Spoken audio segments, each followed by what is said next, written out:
Hi friends, welcome to Jyothi Reddy cookings. ఈరోజు నేను బెల్లము శనగపిండితో ఒక స్వీట్ చేస్తున్నాను.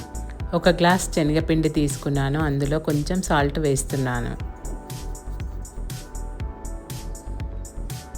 ఇప్పుడు బాగా కలుపుకొని వాటర్ వేసి కలుపుకోవాలి.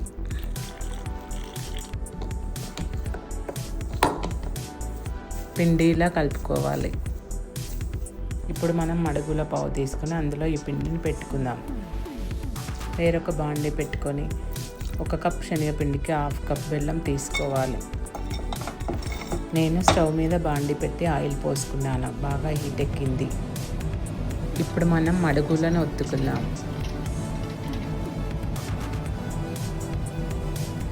స్వీట్స్ తినే వాళ్ళకి ఇవి బాగా నచ్చుతాయి. బెల్లము శనగపిండి కాబట్టి హెల్తీ కూడా.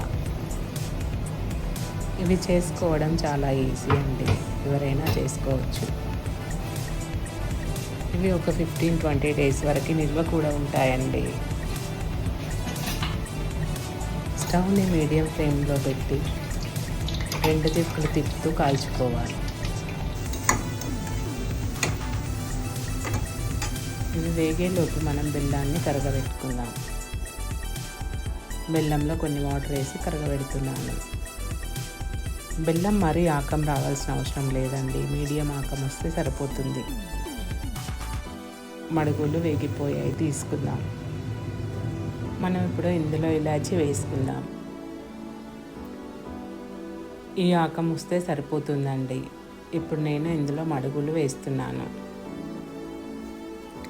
2 నిమిషాల వరకు బాగా కలుపుకోవాలి. ఇప్పుడు నేను స్టవ్ ఆఫ్ చేస్తున్నాను.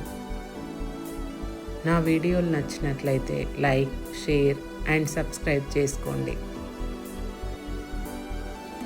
బెల్లం అడుగున ఉండిపోకుండా అన్నిటికీ పట్టేలాగా బాగా కలుపుకోవాలి.